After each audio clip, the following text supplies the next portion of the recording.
Lorsque je passais devant la Royale, je ne me suis jamais posé la question jusqu'à présent, c'est vous dire l'effacement, sur ce qui se passait derrière. Ça n'était qu'un monument mort.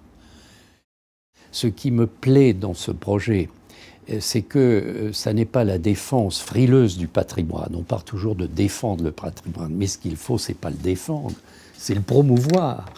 Et donc promouvoir le patrimoine et promouvoir la création et les créateurs, voilà un projet qui a ma sympathie. Je fais un constat navrant de l'effacement de la création dans notre pays, qui est incontestable, et j'en dénonce les raisons.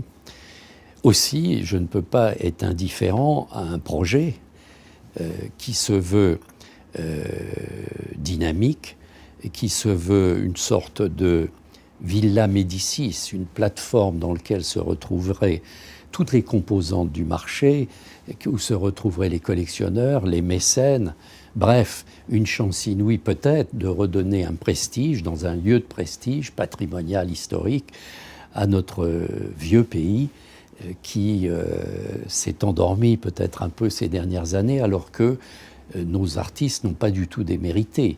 Ils sont aussi bons que les autres, mais on n'a pas su les promouvoir. Je le ressens comme une fantastique ouverture, un appel d'air.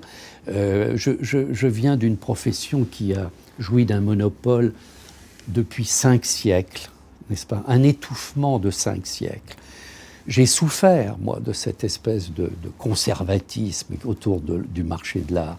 Aujourd'hui, nous avons les moyens, nous avons la chance, enfin, de guerroyer avec les grandes maisons de vente étrangères. De la même manière, tout ce qui permettra à Paris, peut-être d'organiser des grandes ventes de ce lieu, peut-être que c'est une chance fantastique pour Drouot, qui ne fédère pas ses objets, ne fédère pas ses maisons de vente, est un unique lieu de passage.